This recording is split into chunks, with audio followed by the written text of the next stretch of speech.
हाँ, नमस्कार दोस्तों, हमारे YouTube चैनल में आपका स्वागत है। देखिए दोस्तों, आज जो वीडियो बनाने जा रहे हैं वो इलेक्ट्रॉनिक्स कंपोनेंट हैं, उनकी टेस्टिंग कैसे होती है इसके बारे में बनाने जा रहे हैं। क्योंकि कई जो हमारे फॉलोअर्स हैं उन्होंने कमेंट्स में बताया कि जो कंपोनेंट्स हैं उनकी टेस्टिंग के बारे में आप वीडियो बनाइए, इसलिए हमने फॉलोअर्स की मांग पे ये वीडियो बना रहे हैं। बाकी हमारे चैनल पे इनसे रिलेटेड डीपली वीडियो भी आपको मिल जाएगा, इन कंपोनेंट्स से रिलेटेड जो डीप थ्योरी के हिसाब से भी आपको वीडियो मिल जाएगा। बाकी आप एक वीडियो देखकर भी बहुत कुछ समझ सकते हैं कि कौन से कंपोनेंट की कैसे टेस्टिंग करते हैं। इस वीडियो से भी आप मोस्टली कंपोनेंट की टेस्टिंग के बारे में समझ जाएंगे और कोई भी सर्किट को रिपेयरिंग करने में आपको आसानी रहेगी। तो इसलिए आज ये वीडियो लेके आए हैं। इससे पहले यदि आपने हमारे चैनल को सब्सक्राइब नहीं किया है तो आप सब्सक्राइब ज़रूर कर दीजिए और लाइक शेयर भी ज़रूर कर दिया करें, जिससे कि जो नए बिगनर्स हैं उनके पास ये वीडियो पहुंच सके और उनको फ़ायदा मिल सके कि किस तरीके से इलेक्ट्रॉनिक्स की रिपेयरिंग या कंपोनेंट किस तरीके से वर्किंग किए जाते हैं। हम लगातार हमारे चैनल पे ये वीडियो डालते रहते हैं। ठीक है दोस्तों, तो अब बात करते हैं आज के टॉपिक की, जिसमें हम इलेक्ट्रॉनिक्स जो कंपोनेंट हैं जो मोस्टली यूज में लिए जाते हैं उनकी टेस्टिंग सीखते हैं कि किस तरीके से वो चेक किए जाते हैं। बाकी आप इनसे रिलेटेड वीडियो भी हमारे चैनल पे ज़रूर देखिए, जिससे आपको इनका डीपली नॉलेज या किस तरीके से कौन सा कंपोनेंट काम करता है या क्यों उस कंपोनेंट का यूज़ किया जाता है उस सर्किट में, वो बताया गया है, तो वो भी आप ज़रूर देखिए। तो देखिए, सबसे पहले स्टार्ट करते हैं फ्यूज, जो सबसे इम्पोर्टेंट और सबसे कॉमन कंपोनेंट होता है, ये फ्यूज होता है। तो देखिए, फ्यूज की टेस्टिंग करते हैं हम, ये बिप मोड में करते हैं। मल्टीमीटर को बिप या कंटिन्यूटी मोड जिसको बोलते हैं, ये देखिए हमने ये मल्टीमीटर इसलिए यूज में लिया गया है क्योंकि ये मार्केट में अधिकतर चलता है और बिगनर्स जो होते हैं वो इन्हीं का यूज़ करते हैं जो सीखने के लिए। इस कारण से हम इस मल्टीमीटर का यूज़ कर रहे हैं। बाकी इसी तरीके से सभी मल्टीमीटर में इसकी टेस्टिंग होती है। बाकी नॉर्मल जो होते हैं सीखने वाले उनके पास यही होता है, इसलिए हमने इसका यूज़ किया है जिससे उनको दिक्कत नहीं हो सके, आसानी से वो समझ सकें। ठीक है, तो देखिए सबसे पहले फ्यूज करते हैं। फ्यूज में देखिए टेस्टिंग करने के लिए बिप मोड में करते हैं मल्टीमीटर को, और बिप मोड में करके कंटिन्यूटी आनी चाहिए, बिप की आवाज़ आ रही है और मल्टीमीटर में 0 ये रेजिस्टेंस दिखाएगा। इस तरीके से कोई भी फ्यूज का हम टेस्टिंग कर सकते हैं। ठीक है, तो इस तरीके से देखिए ये फ्यूज है और ये फ्यूज है। ठीक है, और फ्यूज का यूज कोई भी इलेक्ट्रॉनिक सर्किट में सिक्योरिटी के लिए किया जाता है। हाई लोड वगैरह में ये ओपन हो जाता है जिससे सर्किट ख़राब नहीं होता है। ठीक है, तो यहाँ से इस तरीके से हम फ्यूज चेक करते हैं। यदि कंटिन्यूटी बिप नहीं आएगी तो फ्यूज ओपन है। यदि ये बिप मल्टीमीटर से नहीं आती या यहाँ पे नंबरिंग नहीं दिखाती तो इसका मतलब ये फ्यूज ख़राब है, हमें दूसरा फ्यूज का यूज करना पड़ेगा। तो कोई भी किसी तरीके का फ्यूज हो उसमें इस तरीके से हम चेक कर सकते हैं। ठीक है दोस्तों, अब आगे बात आती है सेकेंड नंबर, यह है LED, लाइट इमिटिंग डायोड। ठीक है, लाइट इमिटिंग डायोड भी एक तरीके का डायोड ही होता है, तो इसकी टेस्टिंग भी हम डायोड मोड में करके ही करते हैं। ठीक है, यहाँ पे डायोड मोड में मैंने मल्टीमीटर को कर रखा है और यहाँ पे देखिए एनोड पे पॉजिटिव और कैथोड पे नेगेटिव लगाने पे जलता है। ठीक है, LED जल जाएगी, ठीक है, ग्लो करने लग जाएगी तो ओके है, नहीं करेगी तो ख़राब है। या सीधा सीधा आप ऐसे भी समझ सकते हैं, एक तरफ जलेगी एक तरफ, देखो इधर नहीं जल रही है। ठीक है, अब इसको अपोजिट पोजीशन में कर दीजिए इसको। ठीक है, ये जल जाएगी। इसका मतलब देखिए ग्रीन LED है, जल रही है, देखो जल रही है ना, इसका मतलब ये जल रही है। इधर मल्टीमीटर में देखिए इधर जल रही है और यहाँ पे यदि ये नहीं जलती तो LED ख़राब होती। तो कहने का मतलब आप मोटा मोटा भी इसकी टेस्टिंग सीखें तो एक तरफ जलेगी, विपरीत तरीके से नहीं जलेगी, विपरीत साइड में नहीं जलेगी। तो डायोड की टेस्टिंग भी होती है, एक साइड नंबरिंग दिखाता है, एक साइड नहीं। इसी तरीके से ही ये LED होती है, तो LED को जल जाती है तो ओके एक साइड, और नहीं जलती है तो ख़राब है। तो एक साइड जलेगी एक साइड नहीं जलेगी। ठीक है, तो इस तरीके से आप इसको टेस्ट कर सकते हैं। ठीक है, और इसके बाद में हम डायोड किस तरीके से टेस्ट कर सकते हैं, तो LED भी एक डायोड ही है। इसी तरीके से नॉर्मल डायोड हमारे रेक्टिफायर डायोड वगैरह होते हैं, तो सेम वैसे ही डायोड मोड में मल्टीमीटर को रखते हैं और इसको क्या है, एक तरफ रीडिंग नहीं देगा। इधर नहीं दे रहा है, इधर दे रहा है। ठीक है, देखो 407, तो कहने का मतलब दोनों तरफ रीडिंग आएगी इसमें लगाने पे तो डायोड शॉर्ट होता है। कहने का मतलब डायोड शॉर्ट है। ठीक है, और दोनों तरफ ही नहीं आती है तो डायोड ओपन है, तो वो भी ख़राब है। तो एक तरफ आना चाहिए, एक तरफ नहीं आनी चाहिए। कहने का मतलब आप समझें तो एनोड की तरफ पॉजिटिव और कैथोड की तरफ नेगेटिव लगाने पे फॉरवर्ड बायसिंग होती है, तो फॉरवर्ड बायस में डायोड करंट फ्लो करता है। ठीक है, तो ये सही है। रिवर्स बायस होती है, एनोड की तरफ नेगेटिव और कैथोड की तरफ पॉजिटिव लगाने पे रिवर्स बायस में डायोड करंट फ्लो नहीं करता है, तो ये नहीं करना चाहिए, ये सही है। तो आप ऐसे समझ सकते हैं, या फिर मोटे मोटे तौर पर आप ऐसे समझ सकते हैं, एक तरफ रीडिंग दिखाएगा, एक तरफ रीडिंग नहीं दिखाएगा। देखो इधर दिखा रहा है, इधर नहीं दिखा रहा है। दोनों तरफ भी रीडिंग दिखाने पे ख़राब होता है शॉर्ट मतलब, और दोनों तरफ नहीं दिखाने पे भी ख़राब होता है मतलब ओपन हो गया। ठीक है, तो इस तरीके से डायोड हो गया। बाकी कोई सा भी डायोड हो, जैसे ये हमारा जेनर डायोड वगैरह होते हैं, वो तो जेनर डायोड की वर्किंग थोड़ी अलग होती है। ठीक है, जैसे आप हमारे वीडियो में जाके देख सकते हैं कि जेनर डायोड कैसे वर्किंग करता है, इनके अलग से वीडियो बनाए हैं हमने। बाकी आप टेस्टिंग में देखेंगे तो सेम नॉर्मल डायोड की तरह ही होता है। एक तरफ रीडिंग दिखाएगा, देखो दिखा रहा है, एक तरफ नहीं दिखाएगा। कहने का मतलब एनोड पे पॉजिटिव, कैथोड पे नेगेटिव लगाने पे फॉरवर्ड बायस है, दिखा रहा है। रिवर्स बायस एनोड पे नेगेटिव और कैथोड पे पॉजिटिव नहीं दिखा रहा है। ठीक है, तो ये सही है। तो कहने का मतलब एक तरफ दिखाएगा, एक तरफ नहीं दिखाएगा। तो कोई भी डायोड को आप इस तरीके से टेस्टिंग कर सकते हैं।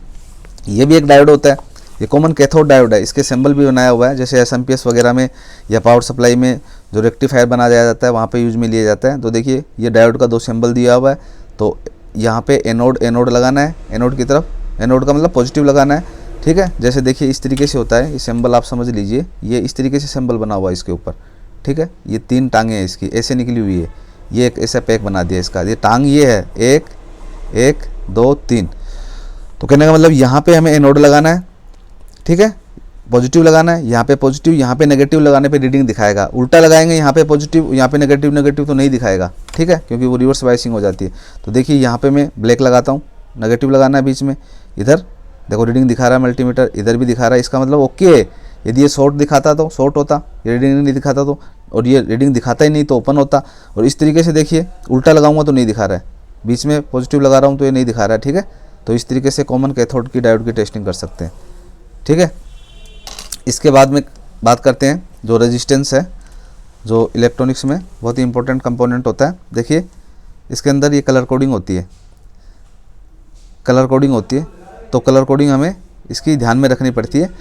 ठीक है, तो इसका भी हमने वीडियो बना रखा है कि जो कलर कोडिंग है वो किस तरीके से वर्किंग करती है, काम में लेते हैं और किस तरीके से इसको यूज करते हैं एक रेजिस्टेंस को चेक करने के लिए।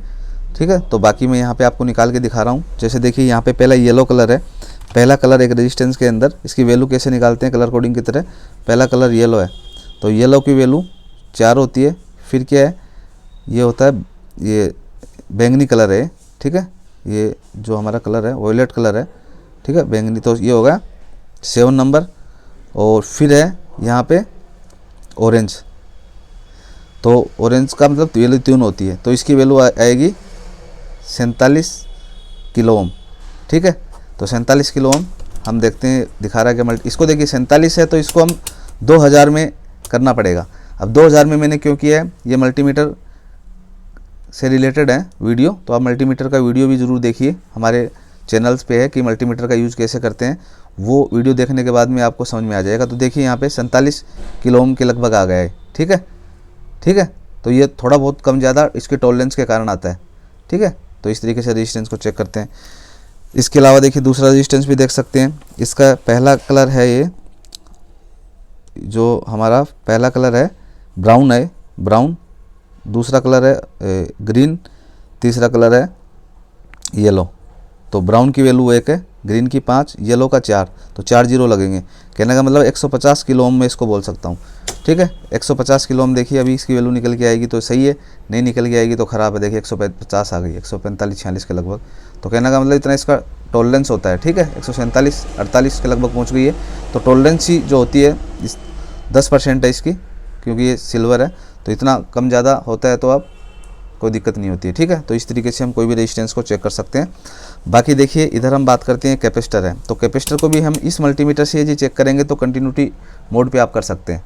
ठीक है, बाकी सही कैपेसिटर की जो टेस्टिंग है, जिसमें फेराड का ऑप्शन होता है जिस मल्टीमीटर में, उसमें बढ़िया तरीके से कर पाते हैं। क्योंकि जितने फेराड का एक कैपेसिटर है, जैसे यहाँ पे लिखा हुआ है कि 220 माइक्रोफैराड 450 वोल्टेज है, तो 220 माइक्रोफैराड वहाँ पे दिखाएगा तो ये ओके माना जाता है। लेकिन इससे हम आइडिया ये लगाते हैं, देखिए माइनस को माइनस पे और प्लस को प्लस पे लगाते हैं, तो देखिए कुछ नंबरिंग दिखाता है मल्टीमीटर में और चली जाती है नंबरिंग। इसका मतलब ये कैपेसिटर चार्ज हो गया है।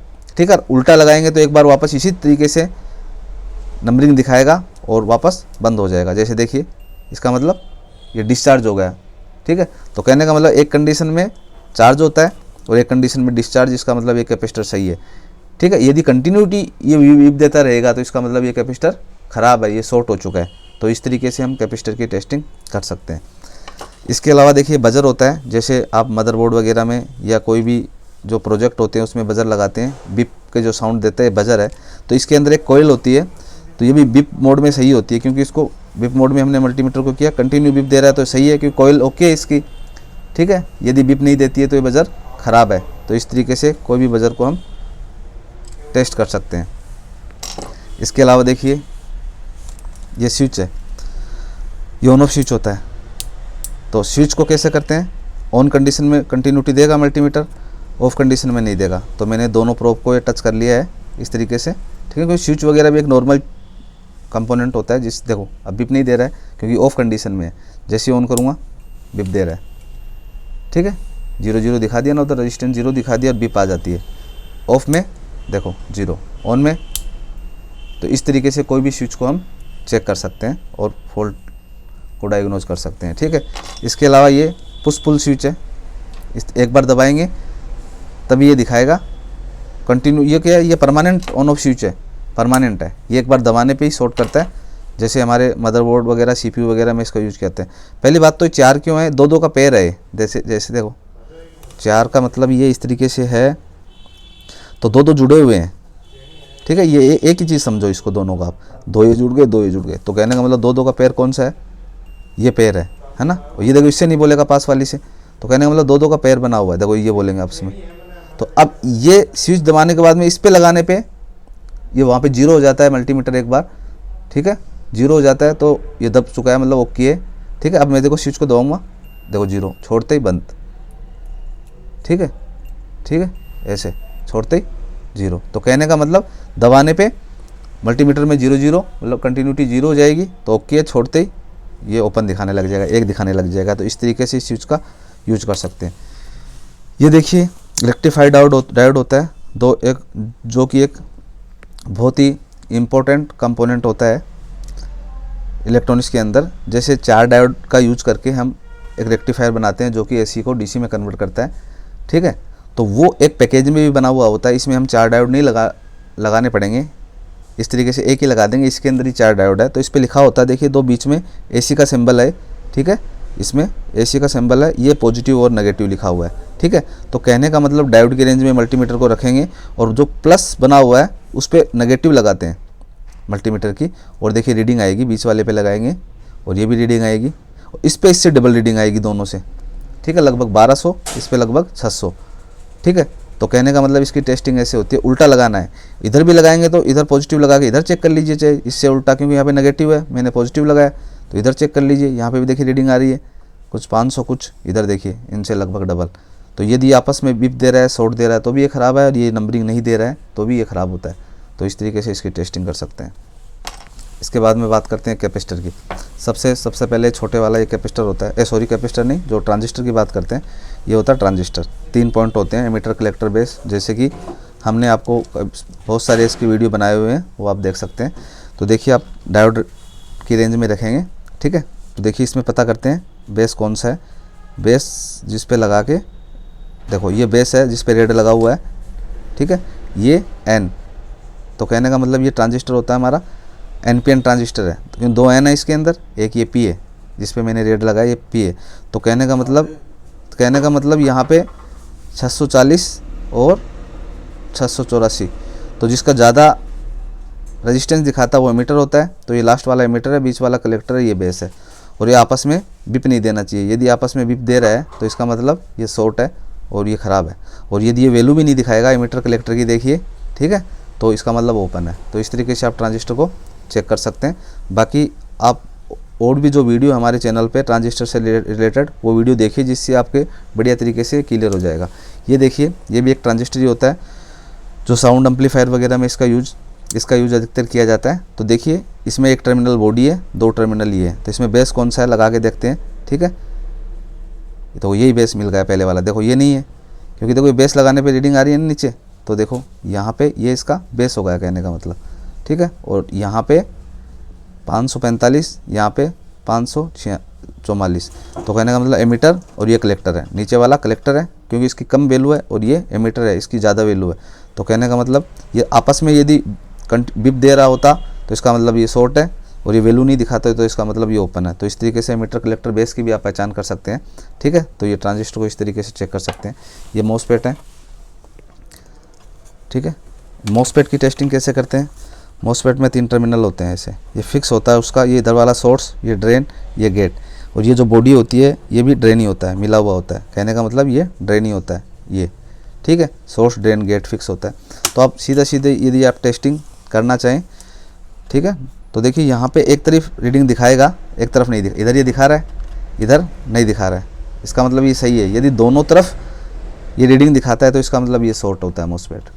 और एक तरफ दिखाएगा, एक तरफ नहीं दिखाएगा तो सही, दोनों तरफ भी नहीं दिखाएगा तो ओपन। देखिए एक तरफ इधर दिखा रहा है, इधर नहीं दिखा रहा है। और आप एक तरीके से और भी चेक कर सकते हैं, गेट से शॉर्ट नहीं दिखाना चाहिए दोनों पॉइंट, कभी भी गेट से ये शॉर्ट नहीं दिखाना चाहिए, ठीक है। इस तरीके से भी आप चेक कर सकते हैं, गेट शॉर्ट ड्रेन से शॉर्ट नहीं दिखाएगा। देखिए इसमें देखिए आप, एक तरफ दिखाएगा, एक तरफ नहीं दिखा दिया नहीं, और इधर नहीं दिखा रहा है, ठीक है। ये इसका मतलब ओके है, गेट से शॉर्ट नहीं दिखाता है दोनों को, ठीक है। और यदि शॉर्ट दिखाएगा तो ये ख़राब है, और दोनों तरफ रीडिंग दिखा रहा है तो शॉर्ट है, दोनों तरफ नहीं दिखा रहा है तो ओपन है, तो भी ख़राब है, ठीक है। तो एक तरफ दिखाना चाहिए, एक तरफ नहीं दिखाना चाहिए। बाकी देखिए ये सभी कंपोनेंट हमने टेस्टिंग बताई है, ये हमारे यूट्यूब चैनल पे इनका वीडियो मिलेंगे, आप उसको बढ़िया तरीके से देख के इनकी डीपली रिपेयरिंग आप मतलब डीपली समझ सकते हैं इनके बारे में कि कैसे कैसे वर्किंग करते हैं। ये मॉसफेट भी एन टाइप और पी टाइप अलग अलग होते हैं, कैसे पहचान करेंगे, उनकी कैसे टेस्टिंग करेंगे, बढ़िया तरीके से आप इसको समझ सकते हैं। तो आप चैनल पे जाके इनकी वीडियो भी देख सकते हैं। बाकी आपको ये वीडियो कैसा लगा ये आप कमेंट में ज़रूर बताएंगे, और आप हमारे चैनल को सब्सक्राइब ज़रूर करेंगे और शेयर भी ज़रूर करेंगे, जिससे सभी को ये वीडियो मिल सके, सभी बिगिनर्स वगैरह इसको देख सकें और रिपेयरिंग सीखने में उनकी हेल्प हो सके। धन्यवाद।